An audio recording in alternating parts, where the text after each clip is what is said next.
పిత పుత్ర పవిత్ర ఆత్మ నామమున ఆమెన్.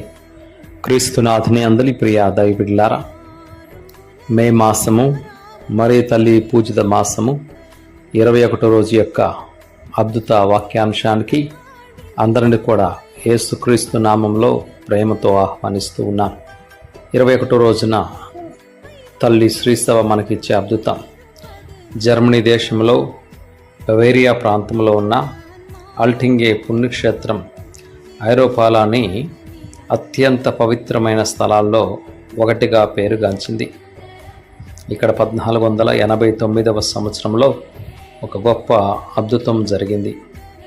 చిన్న బాలుడు ప్రమాదవశాత్తు నదిలో పడి మునిగిపోయాడు.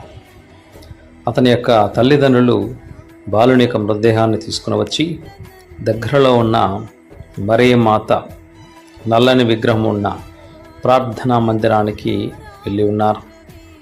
ఆ బాలుని బలిపీఠంపై ఉంచి తల్లి మరియమ్మ గారిని భక్తితో వేడుకున్నారు. అమ్మ మాతృమూర్తి, నా బిడ్డను నీకు అప్పగిస్తున్నాను, దయచేసి ప్రాణం పోయమ్మా అని చెప్పేసి వేడుకున్నారు. మాకు మళ్ళీ ఆనందాన్ని ఇవ్వమ్మా అని ప్రాధేయపడ్డారు. ఆ తల్లి కన్నీళ్లతో ప్రార్థించింది. ఆశ్చర్యం ఏమిటయ్యా అంటే, అందరూ అక్కడ చూస్తూ ఉండగానే బాలుడు ఊపిరి పీల్చుకోవడం ప్రారంభించాడు. సజీవంగా తిరిగి లేచాడు. ఈ వార్త దేశమంతటా వ్యాపించింది. అప్పటి నుండి ఆ చిన్న మందిరంలో లక్షలాది మందికి ఆశ్రయంగా మారింది. అల్టింగే మాత అద్భుతం మనకు ఇచ్చే సందేశం ఏమిటంటే, తల్లి ప్రార్థనలోని శక్తిని మరియు జీవంపై మరియమాతకున్న అధికారాన్ని గుర్తు చేస్తుంది. చనిపోయిన బాలుణ్ణి బ్రతికించిన ఆ తల్లి తప్పకుండా చనిపోయిన స్థితిలో ఉన్న మన యొక్క ఆత్మలను కూడా బ్రతికించగలదు.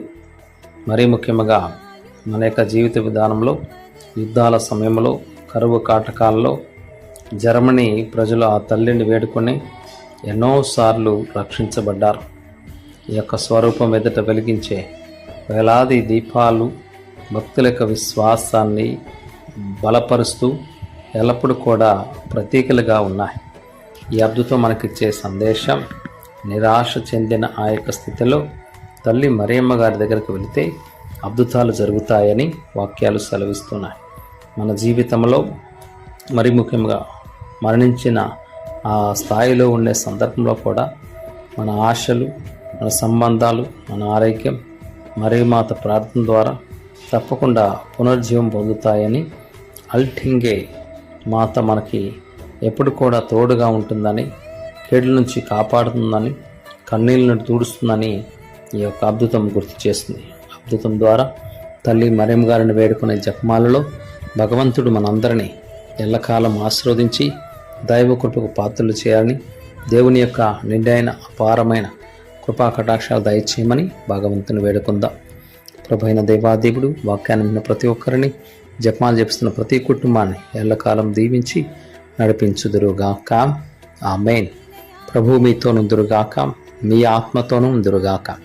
సర్వశక్తిగల సర్వేశ్వరుడు పితాపుత్ర పవిత్ర ఆత్మదేవుడు వాక్యాల ద్వారా మనందరిని ఆశీర్వదించి నడిపించుదురుగాక. ఆమేన్. Praise the Lord. హల్లెలూయా, హల్లెలూయా, హల్లెలూయా.